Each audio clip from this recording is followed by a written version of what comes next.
तरह की हरकत से स्फोट हो गए, किसी की जान माल का खतरा होने की आवश्यक है, चांसेस है, किसी की जान भी जा सकती है। इसलिए इस तरह की हरकत, इस तरह की एक्टिविटी कोई ना करे, यही हम पुलिस वाले की तरफ से आह्वान है।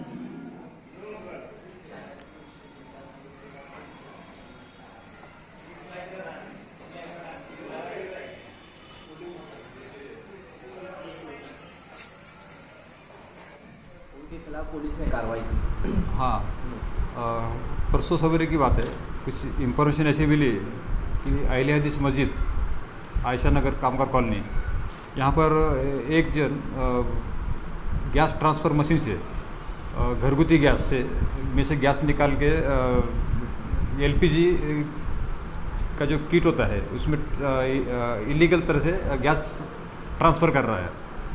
तो जैसे ये इंफॉर्मेशन मिली तो टीम के साथ वहाँ जाके पहुँचा, जब देखा तो वहाँ पर वो सही में मशीन के द्वारा घरगुती जो गैस सिलेंडर होता है उसमें से गैस ट्रांसफ़र एलपीजी किट में कर रहा था, जो इलीगल माना जाता है।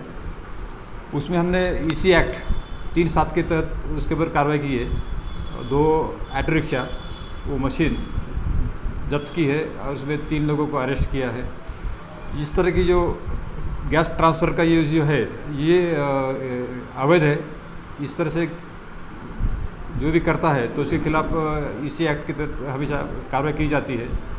तो उस तरह से हमने उस वक्त कार्रवाई की है। आगे भी हम लोग इस तरह की जो भी इंफॉर्मेशन मिलेगी तो उस पर लगातार कार्रवाई करने वाले हैं।